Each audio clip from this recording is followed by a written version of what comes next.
పెళ్ళైనా పండగైనా వేడుక ఏదైనా పట్టు చీరల ప్రత్యేక వేదిక వారాహి సిల్క్స్. సాంప్రదాయానికి సౌందర్యానికి వారధి. రాంప్రసాద్ గారు, మనం ఏదైనా ఇన్వెస్ట్మెంట్ చేయాలి అని అంటే ఆ ఇన్వెస్ట్మెంట్ ఎలా ఉండాలి, ఎలాంటి ఆలోచనలతో ఆ ఇన్వెస్ట్మెంట్ చేయాలి? ముందుగా ఇన్వెస్ట్మెంట్ చేయదలుచుకుంటే ముందుగా తెలవాల్సింది మంచిది చెడ్డది గొప్పది కాదు, అది ఎంత రిటర్న్ ఇస్తుంది, ఎంత పెరుగుతుంది. సో ఆ పెరిగే రిటర్న్ ఏదైతే ఉందో అది ఇన్ఫ్లేషన్ని బీట్ చేసే విధంగా ఉండాలి. ద్రవ్యోల్బణానికి మించి రిటర్న్ ఇవ్వాలి. ఇండియాలో ఇన్ఫ్లేషన్ 6.57 చెప్తున్నప్పుడు 7% ఇన్ఫ్లేషన్ అంటే మన నిత్యావసర సరుకులు మరియు వస్తువుల యొక్క ధరలు సంవత్సరానికి 7% పెరుగుతున్నాయి కదా. ధరలు పెరుగుతుందంటే రూపాయి కొనుగోలు శక్తి పడిపోతుంది. మరి ఇప్పుడు నా రూపాయి వచ్చేసి నేను పెట్టిన దగ్గర 5% వస్తే దాని అర్థం ఏంటి? నా డబ్బు విలువ తగ్గిపోతుంది కదా. ఇది ప్రైమరీ పాయింట్. ఇన్ఫ్లేషన్ అర్థం చేసుకొని మన ప్రతి పెట్టుబడి ఇన్ఫ్లేషన్ కన్నా ఎక్కువ రిటర్న్ ఇవ్వాలి. అది కూడా ఎంత ఎక్కువ రిటర్న్ ఇస్తే అంత మంచిది, సాధ్యమంత ఎక్కువ రిటర్న్. మళ్ళీ ఇంత ప్రాసెస్లో డబ్బు పోయేంత బెట్టింగ్ చేయకూడదని. రైట్. ప్రతి ఒక్కరి కళ, ప్రతి ఒక్కరు కోరుకునేది సొంత ఇల్లు. ఇప్పుడు ప్రజెంట్ మార్కెట్స్ ప్రకారం అదొక ఎమోషనల్గా కూడా అయిపోయింది. అంటే ఇప్పుడు అవ్వడం కాదు, ఎప్పటి నుంచో ఉంది. Of course it's an emotion. So సొంత ఇల్లు అనేది ఎప్పుడు కొనాలి, ఎలా కొనాలి? మళ్ళీ ఇది కూడా పరిస్థితులను బట్టి మారిపోద్దండి. ఇప్పుడు lot of case what I see, rural background నుంచి ఇంజనీరింగ్ చేసి హైదరాబాద్ వచ్చారు, ఐటీలో జాయిన్ అయ్యారు, very hard working, skill sharp పని చేసుకున్నారు, పడిపోయారు. ఈ కాంపిటేటివ్ వాళ్ళు బాగా కష్టపడుతున్నారు, ఎప్పటికప్పుడు అప్గ్రేడ్స్ జాబులు మారుతున్నారు, సిటీసీలు పెరిగిపోయి ఇంత ప్రాసెస్ పెళ్లి చేసుకోవడం మర్చిపోయారు. సో ఇప్పుడు నేను చూసేది ఏంటంటే వాళ్ళు ప్లానింగ్కి వచ్చిన ఇటువంటి ప్రొఫైల్స్ 34, 35 నాట్ అట్ మ్యారీడ్. నిజానికి శాలరీ 2 లక్షల పైన ఉంది, బ్యాంక్ బ్యాలెన్స్ ఆర్డీలు ఎఫ్డీలు కలిపి ఒక 65 లక్షల మేరకు ఉన్నాయి, మ్యూచువల్ ఫండ్స్లో స్టాక్స్లో ఉన్నాయి. బట్ ఎన్ని ఉన్నా ఇది ఎక్కడ కనపట్లేదు కదా. అటువంటి కేసులో ఇమ్మీడియట్గా ఇల్లు కొనాల్సిందే. ఓకే, అంటే ఏ ధైర్యం ఇస్తారు నీకు ఒక అమ్మాయిని కదా, కేస్ టు కేస్. కానీ ఒక ఇల్లు కొన్నాక అంతా ఆదుర్త పడిపోయి ఇంకోటి కొనాలంటే అప్పుడు తప్పు కావచ్చు. సో అందరికి ఒకలా కాదు, ఇల్లు కొనాలా వద్దా కాదు క్వశ్చన్. ఎవరు ఇల్లు కొనాలి, ఎవరు కొనకూడదు, కొంటే ఎంత బడ్జెట్లో కొనాలి కదా, అది ఇంపార్టెంట్. ఇంకొక తరహా ఏముంటారంటే పెళ్ళి అయిపోయింది, పెళ్ళి వచ్చారు, అందరి దగ్గర నుంచి ప్రజెంట్ ఇల్లు కొనట్లేదని, ఇంకెప్పుడు కొంటా అని. కొంతమంది జీతం కూడా ఉన్నదానికన్నా ఎక్కువ చెప్పుకుంటారు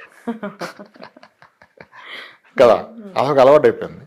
ఇప్పుడు ఆయన కొనాలి, ఆయనకేమో లోన్ ఒక 40 లక్షలు వస్తుంది. ఓకే, 90,000 జీతంలో ఉన్నాడు, 40 లక్షల నుంచి లోన్ రాదు. కానీ అందరి కోసం చిన్నలు కొనకూడదని ఫిక్స్ అయిపోయాడు. కొంటే 70 లక్షలు కొనాలని, 30 లక్షలు అయిన దగ్గర సర్దుబాటు అవ్వదు. మరి 40 లక్షలు లోన్ వస్తే 30 లక్షలు కట్టాలి కదా, అవ్వదు. అలా ఊరుకుంటాడు, ఊరుకోడు, అందిన దగ్గరల్లా అప్పు తెస్తాడు. ఒక 15 లక్షల వరకు అప్పు తెచ్చి ఈయన దాచుకున్న 15 కలిపి 30 కట్టేసి మిగిలిన 40 లోన్ తీసుకుంటాడు. లోన్ తీసుకున్నాక 40,000 ఈఎంఐ, బయట తెచ్చిన 15,000కి ₹2 వడ్డీ వేసుకుంటే అదొక 30,000. ఇంకా అలా నడుస్తుంది. 20,000లో బండి నడవదు కదా. ఇలా ఇల్లు అనేది ఎస్, మీ ఆర్థికంగా మీ బలం ఎంత, అవసరం ఎంత, రెండు కలిపి ఇల్లు. కానీ ఇల్లు కొనాలా, గుడ్డిగా కొనాలా, కొనుక్కొని ఉండాలా కానే కాదండి క్వశ్చన్. అందుకనే ప్లానింగ్ అంటే డీటెయిల్గా అన్ని డిస్కస్ చేసి చెప్పాలి.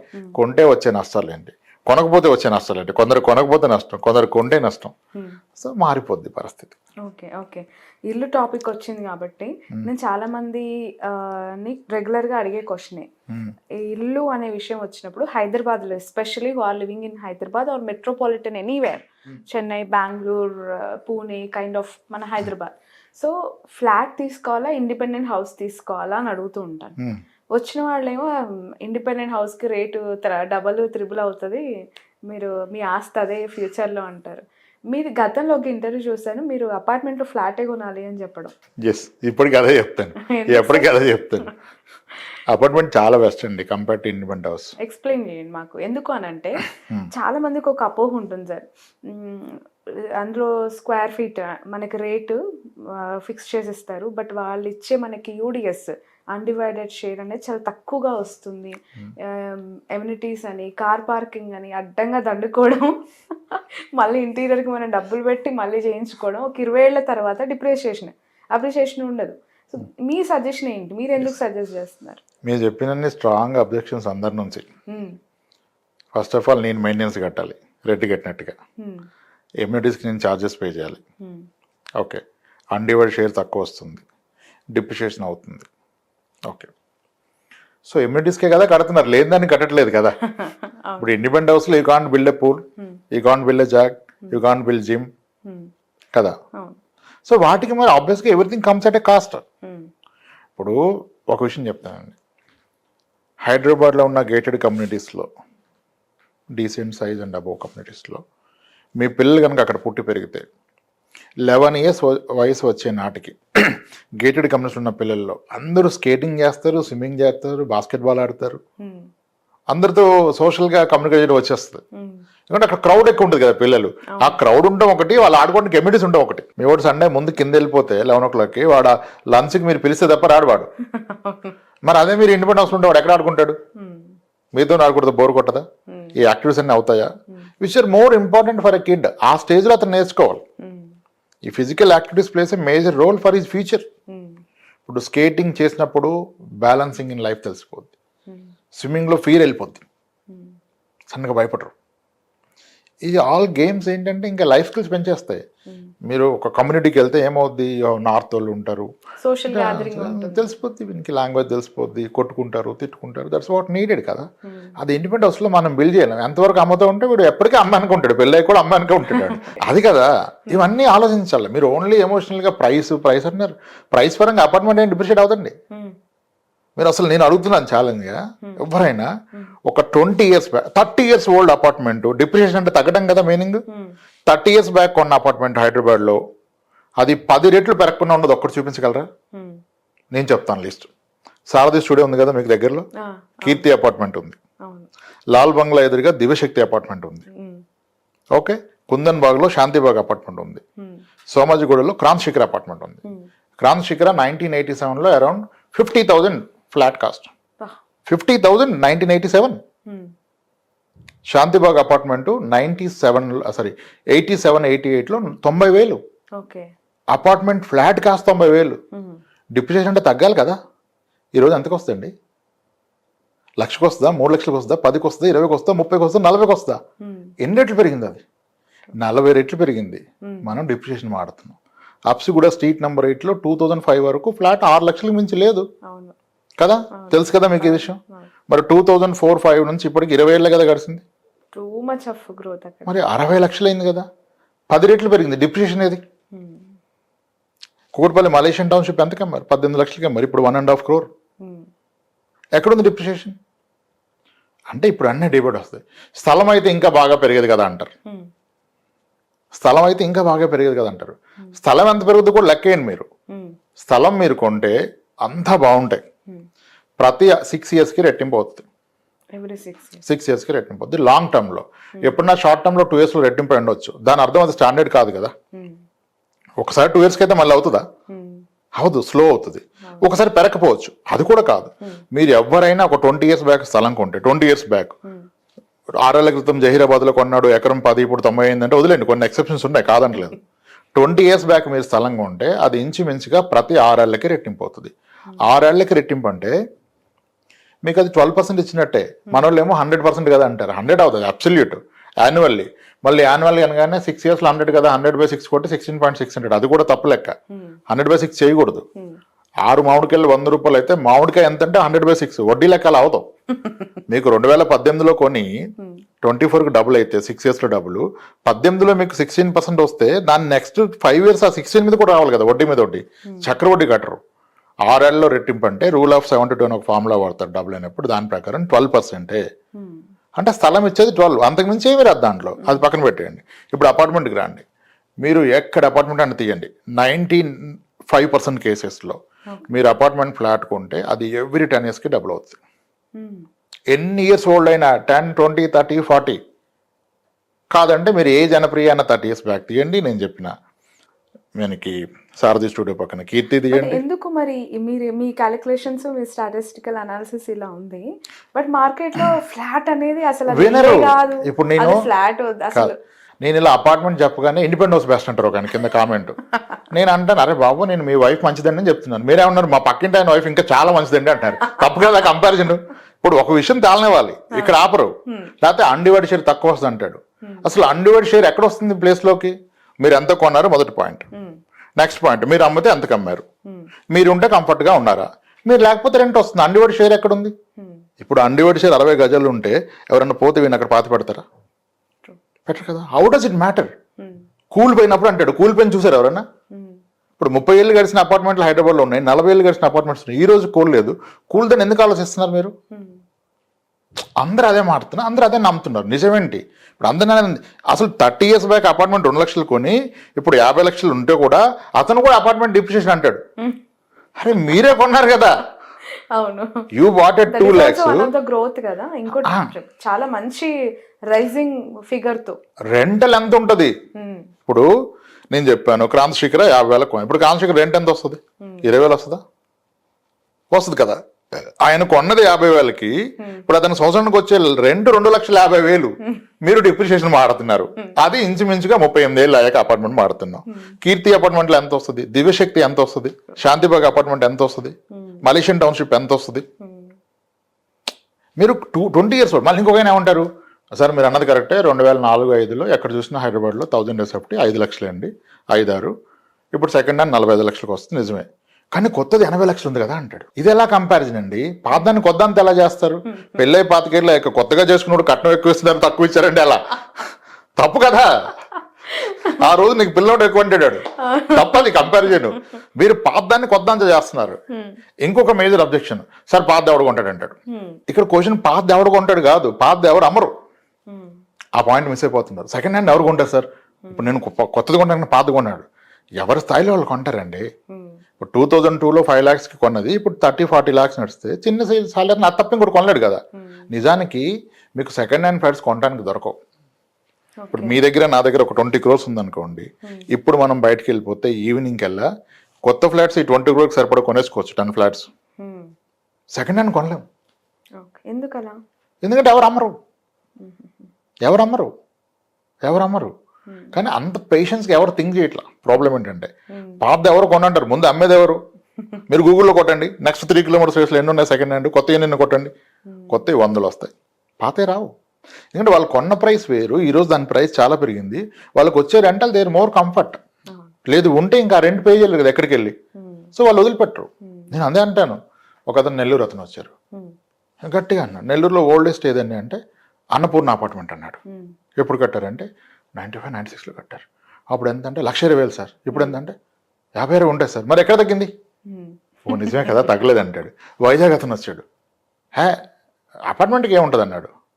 ఆర్కే బీచ్లో ఫ్లాట్స్ అన్ని 93-94లో కట్టారు. అప్పుడు అన్ని 2 లక్షలే. ఇప్పుడు ఆర్కే బీచ్లో ఫ్లాట్ 2 కోట్లు లేకుండా రాదు. నెలకి రెంట్ 60,000 వస్తుంది.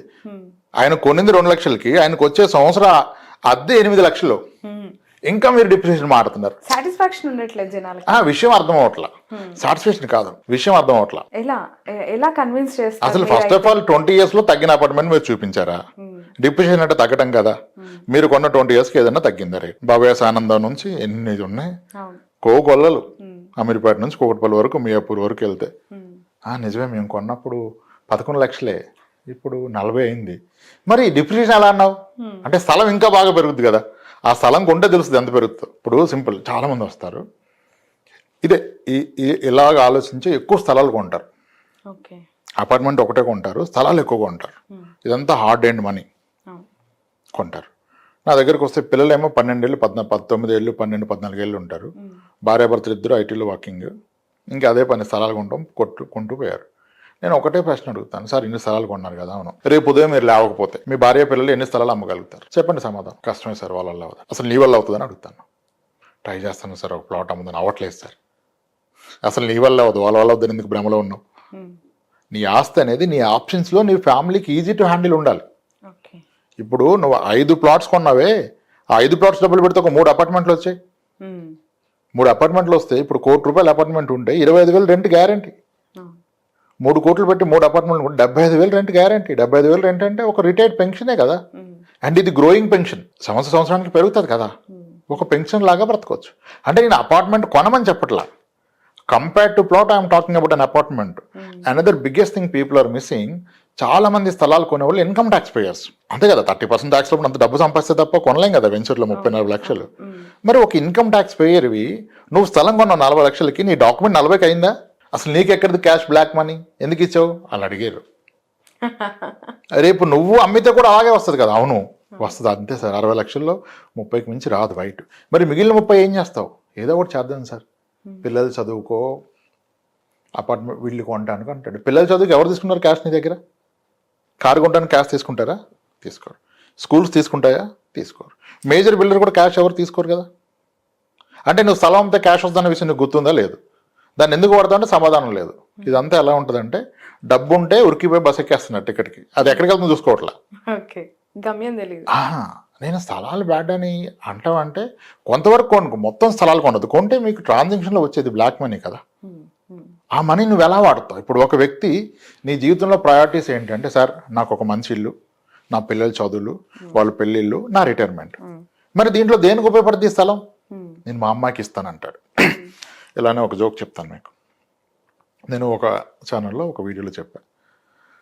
అక్కడ ఏమడిగారంటే, సార్ విపరీతమైన అద్దెలు పెరిగిపోతున్నాయి కదా హైదరాబాద్లో, మధ్యతరగతి వాళ్ళు ఈ అద్దెని ఎలా తట్టుకోవాలని అడిగారు. నేనన్నాను, as a tenant you feel చాలా ఎక్కువ రెంట్ అంటావు, యాజ్ ఏ ఓనర్ అతను ఏమైనా ఫీల్ అవుతాడు?